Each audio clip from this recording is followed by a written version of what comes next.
Today, Algerian boxer Iman Khalif won their match in 46 seconds after Italy's Angelina Carini dropped out. Khalif was previously disqualified from competing by the International Boxing Association after a genetic test revealed that they have XY chromosomes and reportedly a high level of testosterone.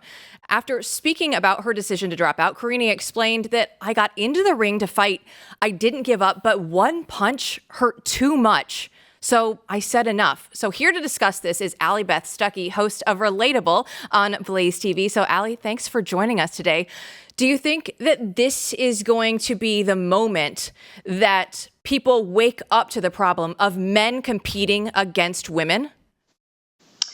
There's a lot of competing misinformation out there about this person, about whether or not he is actually female, but in reality, he is a male. As you said, he has XY chromosomes. I don't know any woman who has XY chromosomes. And so this is a man.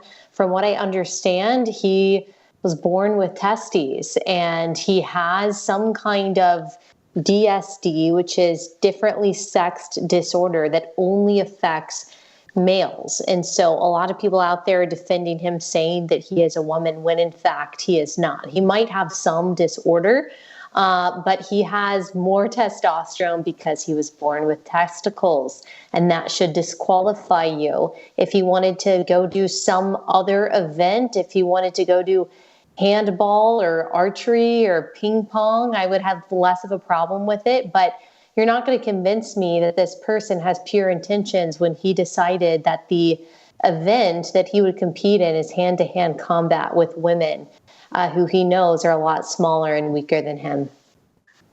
Allie, I'm trying to wrap my head around the fact that I live in a society in which if he had called her a cat lady, there would be more controversy in the mainstream press. At the same time, though, most people have to be against this, right? I mean, most people have to be against this. How did we get here? Well, I think we could go back a long way. We could go back to feminism in some ways, which basically said that men and women are interchangeable. You could go back to Obergefell, which basically said the same thing.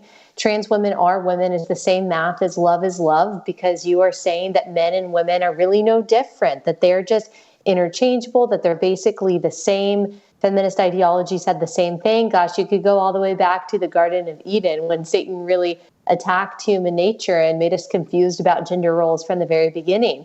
But I really do think it can come down to godlessness. Godlessness leads to chaos. It leads to disorder. It leads to confusion. We exchange the God of Scripture for the God of self. The God of self thinks it can declare an identity based on what it speaks. And that's what transgenderism is. So, I mean, that's the big picture of how we got here. And then there's lots of little policy ways as well. But I really do think it goes back to a spiritual problem. I know that a lot of people go through, and when they talk about transgenderism, they do it in the world of sports. I think it's an easy way for people to just say, look at the differences here. Is this issue, though, is this what it's going to be? Is this one going to be big enough? Everybody has been talking about it all day. This is something that has, I think, resonated with a lot of people. Is that going to turn the tide this time? I don't think it's going to be this one thing. Hopefully it's a lot of little things, or, I mean, seemingly smaller things. It might not just be this one Olympic level event that turns the tide, but I am very thankful to see people like Elon Musk and J.K. Rowling and other very powerful mainstream voices. Donald Trump posted something about this, even people like Jake and Logan Paul. Those are not all of them, like Jake and Logan Paul, they're not really people that you think of as conservative cultural warriors. And so if it's reaching that segment of the population, not just like the conservative Christian like me who is reading Genesis 1 and realizing this is crazy, but who can just see with their own eyes, okay, this is insane. We've got a man who is trying to knock out a woman. We're basically commercializing domestic violence. I do think it is part of the case that we are building. Absolutely. Now, that's promising. Do you think that plays into the election at all then? Do you think in 2024 we'll see this play out in the election in a bigger way than we have in the past? Well, if Republicans are smart, and that is a huge if, as you guys know, they should absolutely pin Kamala Harris on this, because Kamala Harris does believe that a man can become a woman. She is all for that. She has sacrificed everything on the altar of the LGBTQ lobby, and she has pushed for this idea of mutilating children's bodies in the name of gender confusion, and also for men being in sports and spaces that belong to women. That is who Kamala Harris is, because she is a mean girl. She's a mean person. She's a bully. She's always had it out for the most vulnerable, whether it's the baby inside the womb or whether it's the vulnerable female athlete. And so if she is not against the commercialization of domestic violence, which we seem to have seen in the Olympic octagon, or in the ring rather, then she needs to tell us that. I would love to know her position on men who identify as women beating up women.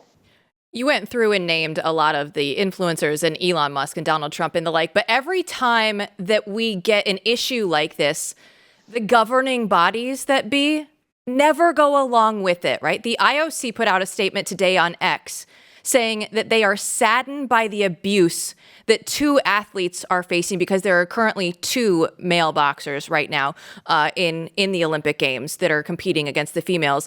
And they said that they condemned the misleading information. But is it fair to eliminate the people with the XY chromosomes from the women's events, even despite what these governing bodies are saying and the fairness of everything? Well, of course, because they have XY chromosomes, so that makes them a man. And if you have testicles, then you are producing testosterone at a much higher rate than women.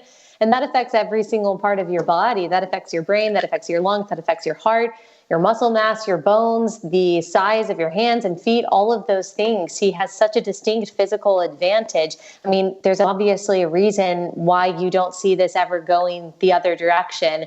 When a woman is supposedly intersex or thinks that she is the opposite sex, thinks that she's a man, she's never like, hey, sign me up for male boxing. I'll take on, Conor McGregor in the next UFC fight.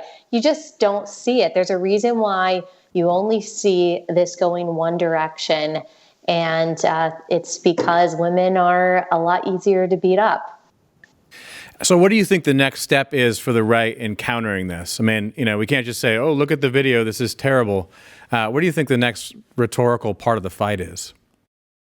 I do think that that's a huge part of it. I do think showing people, look, this is a man who is beating up a woman.